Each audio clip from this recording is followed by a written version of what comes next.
right, welcome to another episode of the podcast. I'm here today with Olympian athlete Mac Bohonnon, and he is getting ready for Sochi here, or excuse me, not Sochi, Pyeongchang. How do you say it? Pyeongchang. Pyeongchang. Yeah. He I've just been corrected many times. Yes, me as well. So, in fact, I even called it the place in Russia. No, you actually performed in Sochi. You took 5th place at the Ariel event, correct? I did. And what exactly is it called? So, people that are this is going to release right before you get ready to rock and roll at the Olympics. So, what is the name of your event exactly? The U.S. Men's Aerial Ski Jump. Is that correct? Yeah. So I'm a freestyle aerial skier, but yeah, men's aerials.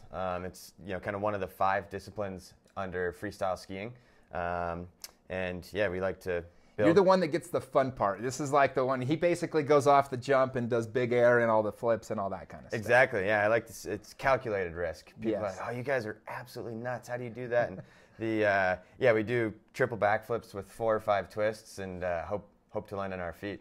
So I guess the question that I think a lot of people are going to have, it's such a cool event. It's such a cool thing to do. And I mean, you've been dedicated. You're 24 now, is that correct? 22. 22. 22, okay. yeah. And you've been doing this since you were?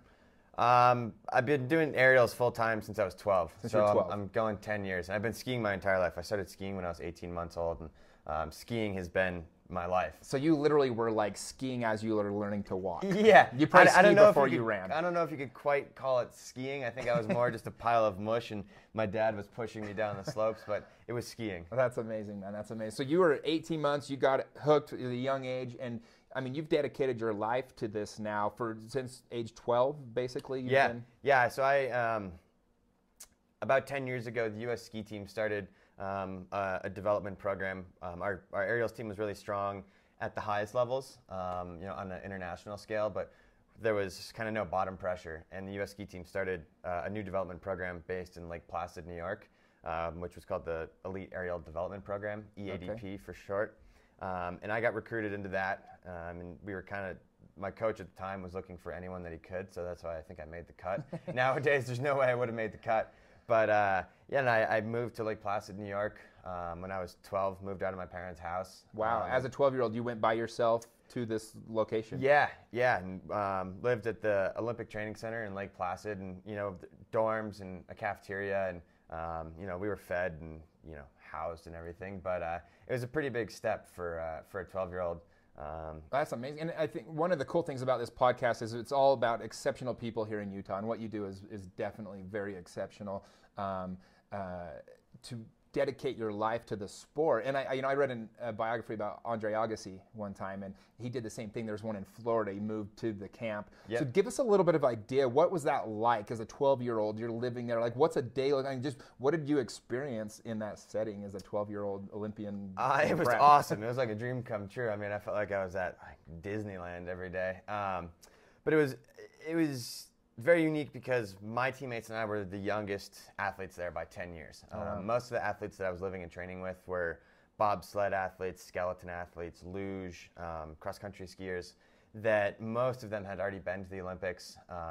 They were, mid-20-year-olds, and it was just a very unique dynamic to be around these athletes. And, I was really fortunate to have so many of these athletes kind of take me under their wing and mentor me. And what a great opportunity to be around all those other Olympians and just kind of give you something to aspire to, yet be able to soak in. Absolutely. It was a very, very unique experience, and kind of got to meet idols that I didn't know were my idols at the time at a really young age, and learn from them, and kind of learn how not to do things and how to do things, and just had a lot of really, really amazing people to look up to. So when you're out there, you're training, I mean, every day everything is designed around becoming an Olympian athlete. At what age did you kind of go, I'm going to get this, I got this? Honestly, I mean, the Olympics being a dream of mine kicked in when I was about 7 years old, watching the 2002 games here in Salt Lake, actually. And I remember watching them on TV and watching Johnny Mosley, mogul skier. That's pretty funny because I was actually your age during those Olympics, so that's kind of cool. Yeah, and that's when it was a dream of mine. Like, wow, that is the coolest thing ever. I want to do that. And then I got this opportunity when I was 12 years old, and I got recruited into the development program. And obviously, the goal and the whole thing was the Olympics. That was the end game, the Olympics. So when you were in the Olympics, I mean, you were young because you're only 22 now. So were you 19, 18 I was years 18 old? there. And quite honestly, I really wasn't expecting to compete in Sochi in 2014. No one was really expecting me to compete there. So how did that come about? Because you not only competed, but you did very well. Yeah, so I was basically the 5th guy in the U.S. There were 4 guys that were older, more experienced, and kind of better than me at the time. Okay. And they had the starts to the qualifying events the year of the Olympics. And I didn't have any. I didn't get starts to compete in any of the qualifying events. And so I mean, you can't qualify if you don't get invited to the qualification competitions. Right. But one of my teammates had a unfortunate injury and wound up not competing in one of them.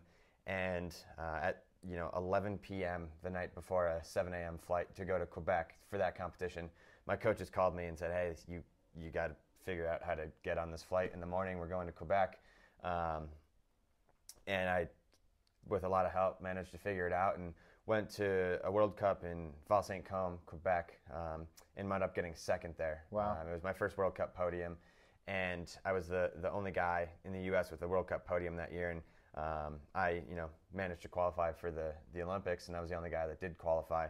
So you were the only American that actually went to Sochi. I was, yeah. I was the only male, and then we had 2 females there. Okay. And it was a really, really, really unique Olympic experience because I wasn't really expecting to go. No one was really expecting me to go, and I just felt like there was no pressure on me. I didn't have a chip on my shoulder and like, oh, I want to prove everyone wrong. It was just there was really no pressure. You were just living a dream, basically. Exactly, at that point. exactly. And I knew I was capable of doing well, but at the end of the day, I didn't have any pressure. And you spend the better part of your life training for this event. And that's what we train for, the Olympics. Oh yeah. And then all of a sudden, it's here, you're there, and you're experiencing it. And I think a lot of times people, the pressure becomes too much to handle, and people don't necessarily enjoy it. So how is that this time around? Do you have more pressure because now you're kind of one of the favorites to medal and different things like that? Yeah, absolutely. I mean, my Olympic experience 4 years ago to where I am now could not be any different. Yeah. But it's awesome. I love it. No one expected me to win a medal 4 years ago, and people do expect me to win a medal this go around, which there's no doubt that's adds a lot of stress and pressure. But that's a pretty darn good position to be in. Sure. Knowing that people expect me to win a medal, so I know I'm capable. I've proven to other people, but most importantly myself, that I'm able to. Athletes like yourself, you put this pressure on yourself. It kind of helps drive you in the first place. It's a small example, but I ran a marathon recently, and I posted a picture on Facebook when I started. I said, about to start this marathon, because I kind of wanted to put that pressure on myself of like, I have to finish now. Yeah, exactly. Like if I post the pre-photo and I get a bunch of people commenting and then I don't finish, and it throughout the race, sure, I called back on that a few times. So that pressure for me, it kind of helped drive me a little bit. And that was a small pressure, obviously, just my... Well, that's 26 miles of pressure.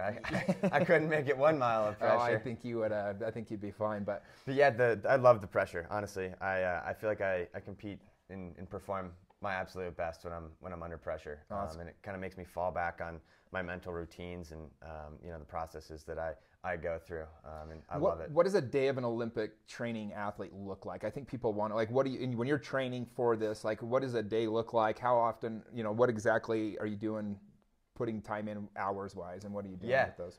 So for my sport's pretty unique in the skiing world because we have 2 seasons, the winter season and the summer season.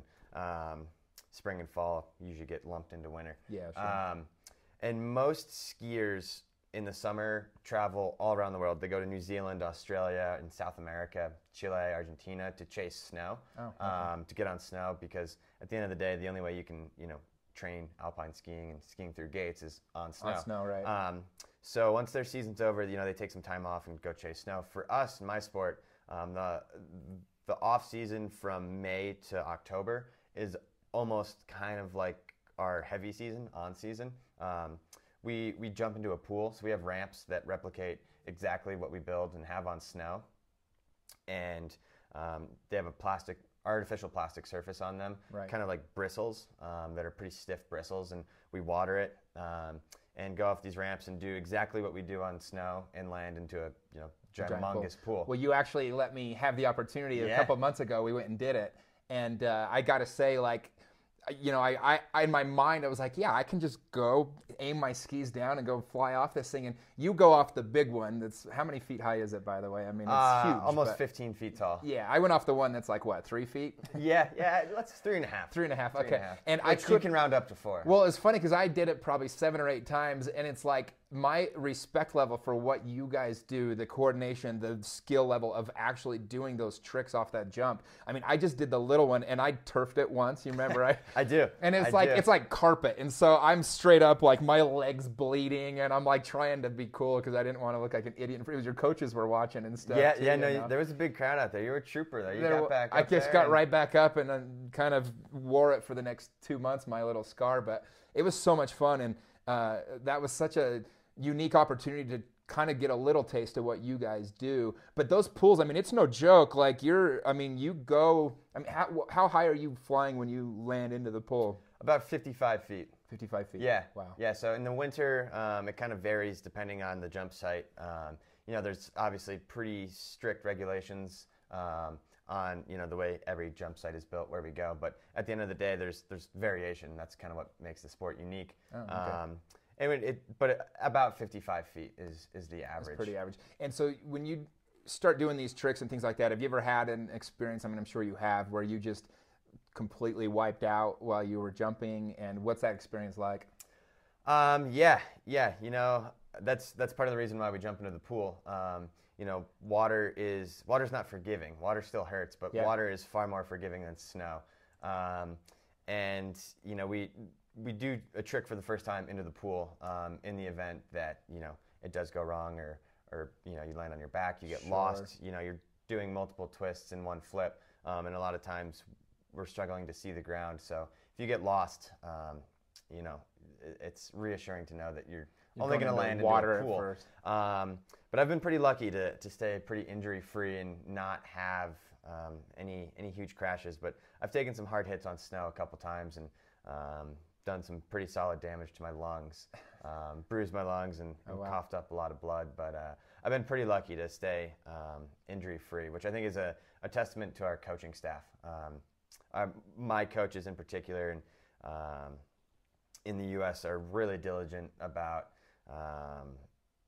making sure our progression is slow, in that we start with the most basic tricks, one backflip with no twist, and then you add a twist, so you just always and then you do 2 backflips with no twist, and it's building blocks. Okay. And, a lot of times athletes will kind of rush through the progression and start doing tricks at a high level that they really have no business doing, and I think that's one of the reasons why so many of my teammates and I have not only been so successful, but injury-free. Essentially, yeah. So what's your big trick? Like, what's it called? What is the dynamic of your best trick that you do? So for the last few years, I've competed 2 different variations of quadruple twisting triple backflips. Okay. So 3 flips with 4 twists, and everyone kind of has different ways of doing them. Where you put 2 twists, and then so I do my favorite trick and kind of my go-to the last few years has been double full, full full. So you do 2 full twists in the first flip, and you'll see athletes, like, we put our arms over our head and move our arms like crazy chickens, but you'll see us bring our arms in and wrap tight like a diver almost. And that is kind of how we speed up the twist and get 2 twists done in one flip. So double full, full, full is 2 twists right off the end of the jump, and then the second flip has 1 twist in it, and the third flip has 1 twist in it. Wow. And then this coming winter, some of the top guys in the world we're going to kind of push to start doing 5 twists, quintuple twisting, triple backflips, and you have even more options of where you kind of put the twists in all 3 different flips. Okay. But I trained full, triple, full, full this summer, which was kind of made famous by one of my former teammates. His name was Jarrett Speedy Peterson. Okay. Who is a Olympic silver medalist in Vancouver, and he was to date the only guy that ever did that trick. A couple guys did that trick, have done it on water, but he was the only guy that ever did it on snow. And that's the trick that you're going to be doing. Yeah, awesome. That's the trick that I haven't done it on snow, but did it quite a bit this summer and planning on taking it to snow this winter. I love it, man. Well, we'll be looking forward to that for sure. So as far as like, do you ever just go on normal ski days? Do you just go hit the mountain and like go off jumps just to mess with people? Like, just start doing flips for sure. It's tough because, you know, I spend every day, you know, every work day in the winter for me, I have ski boots on and I'm out in the cold. Sure. And so when I do finally get a day off, last thing you want to do is go skiing. Yeah, sometimes I'm not as motivated as I usually am to go ski. But I grew up as a skier, and I think I've gotten a little spoiled. I pick and choose my days depending on how the snow conditions are. But no, I still, especially in the spring, once our season's over, I get out as much as I possibly can to free ski and get in the trees and try to ski some powder and mess around in the park a little bit. Remember that you love skiing and absolutely just the actual skiing without jumping. Absolutely, as well, right? It's pretty. You know, sometimes everyone's like, "Oh, you got the life. You ski every day." It's, you really wouldn't believe how little skiing I actually do when I'm training and kind of in full competition mode. And so, how many total athletes go out from the U.S.? How many athletes will be competing in Korea this year? It's a little based on qualifying, I guess, right? Yeah. But what more or less in a normal Olympics? So I think we're hoping to have 5 aerial athletes competing in Pyeongchang, and men and women. Yeah. So I think this is definitely not a sure shot, but 3 guys and 2 girls seems like a safe bet. The max is 4 and 4. You can only have 4 per gender per discipline. Okay. So it's kind of unique because freestyle skiing is an umbrella that encompasses 5 different disciplines of freestyle skiing. My sport, aerial skiing, mogul skiing, half-pipe skiing, slopestyle skiing, and ski cross. Okay. So all 5 of those disciplines, men and women, we have 30 Olympic team spots. So basically the way it works is we're all competing against each other. Interesting. So you have to both qualify, but you also have to compete for. It's like they want to take the 30 with the best chance of actually competing in all those sports. Okay. But for all those sports, per gender, 4 is the max. Yeah. So it's really dependent on how everyone performs this winter, or these few qualifying events that we have. And so do you guys have much time, I guess, because, one thing I've learned about exceptional people that have dedicated their lives to something like this is it's a lot of times it is a little bit at the expense of other things, obviously. And I think it's the way you have to be. You have to be fully immersed in something to be great at it. It's Tony Robbins 101, right? Is you have to immerse yourself in something to be great at it, and that's what you've done. Is there any part of you that kind of wonders, like, because you didn't have a normal childhood at 12 years old, you went to the training center. I mean, it's such a blessing. Is there any part of you that kind of like wonders what you would have done if you didn't go this route, or kind of, do you think back on that at all? Yeah, every once in a while. With zero hesitation or... I mean, you've got such amazing opportunity. Every once in a while, my parents and I like to reflect on it every once in a while of, especially this year, most all my friends that I grew up with just graduated college this past spring, have kind of all, started their careers, and as I like to say, gotten a real life. I'm still here. And I promise you, as somebody who went that route, you've absolutely nailed this as the way to do something. But, I think I'd probably be living in New York City, hopefully graduated college and, doing the... Yeah, I mean, it's hard to reflect, right? Doing the corporate thing in New York City, if I had to guess. So ideally, how many more years do you want to do this? Like, how many more Olympics do you want to be a part of? Do you have any kind of time frame? You just kind of play it by year and see how it goes? Right now, my focus ends. My focus goes to February 18th, awesome. 2018. That's a good answer. Is that the day you compete, or is that when the Olympics start? That's the day I compete. Okay. We compete right in the middle of the Olympics, and our competition is the 17th and the 18th. It's a 2-day event. Qualifiers on the first day, and finals on the second day. Love it. And I right now my focus ends. Right when the Olympics end, that 5th jump at the Olympics. And are you going to spend some time out there afterwards to enjoy kind of the rest of the events, or what do you guys do as a team? Do you stay out and kind of Absolutely. enjoy it all? Yeah, so I feel really fortunate to have kind of Olympic experience from 4 years ago to draw on and kind of I feel like I learned the ropes a little bit of what to do, what not to do, what events to go to. And that, honestly, looking back on 4 years ago in my past Olympic experience, that was probably the highlight of it. Was once I got done competing, being able to acquire superfan status and go to hockey games, go to some figure skating events, go to speed skating events, and bobsled. Awesome. I've got so many friends from living in Lake Placid at the training center that compete in all these different disciplines. Oh, I didn't even think about that. I mean, not only were they your team, but these were literally friends of yours that you pretty much grew up with. Absolutely, and it's pretty special. It's kind of tough to explain, but the unity and feeling, the Team USA, not just my aerial skiing teammates, or even U.S. ski team teammates, but just Team USA and athletes that I'm fortunate to know a lot and have a lot of friends in other disciplines, but athletes that you don't know, you become friends with instantly if you're wearing the same jacket. And, I bet. We've kind of all had this dream of representing our country. Well, I think there's a brotherhood that there's very few things in life you can get that kind of deep connection with. I think an Olympic team, maybe like an army unit, there's very few things where you can really bond, because you're bonding around country and you all know how much effort has gone into what you're doing. And really you're celebrating your dreams coming true together. But yeah, there is not a chance that I will be missing any events after I get done competing. I'll be there until closing ceremonies and trying to. So after the Olympics, I mean, you've been in Utah. How long now have you been out here? Almost 6 years. 6 years. Almost 6 years. And how have you enjoyed Utah? Like, what's your experience here in Utah been like? Oh, I've loved it. It's pretty funny because I grew up in Connecticut and I'm East Coast. I moved to Lake Placid to start training, and I came to Park City in the winters quite a bit.